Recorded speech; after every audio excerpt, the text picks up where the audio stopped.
کچھ خبریں عالمی منظرنامے سے۔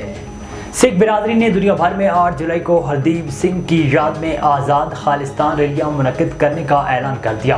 8 جولائی کو امریکہ، برطانیہ، کینیڈا اور آسٹریلیا میں ریلیاں نکالی جائیں گی۔ ریلیاں امریکی شہر سان فرانسسکو، کینیڈا کے شہر ٹورنٹو اور آسٹریلیا کے شہر برسبین میں نکالی جائیں گی۔ ان ریلیوں کے اختتام پر بھارتی سفارتخانوں کے باہر مظاہرے اور مذمتی قراردادیں بھی پیش کی جائیں گی۔ ریلیوں میں بڑی تعداد میں مظاہرین کی شرکت متوقع ہے۔ نیدرلینڈ اور جرمنی میں طوفان نے تباہی مچا دی۔ مختلف حادثات میں 2 افراد ہلاک اور متعدد زخمی ہو گئے۔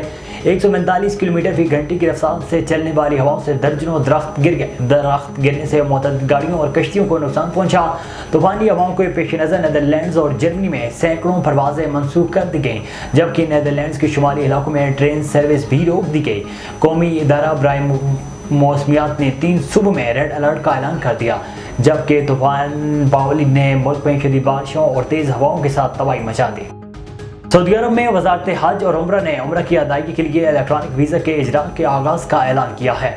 سعودی عرب کی وزارت حج اور عمرہ کی طرف سے جاری ایک بیان میں کہا گیا ہے کہ ای ویزا کے اجراء کا مقصد دنیا کے مسلمانوں کو عمرہ کی ادائیگی کی سعادت کے لیے زیادہ معیاری سہولیات فراہم کرنا اور مملکت کے 2030 کے اہداف کے حصول کی پیش رفت کرنا ہے۔ وزارت نے وضاحت کی کہ نسک پلیٹ فارم کے ذریعے الیکٹرانک ویزا جاری کرنے کے لیے درخواستیں جمع کروانے کی خاطر پورٹل کو استعمال کرنا ہوگا۔ تاہم عمرہ کی ادائیگی کے لیے یہ درخواستیں محرم 1445 ہجری کے بعد کے ایام کے لیے دی جا سکتی ہیں۔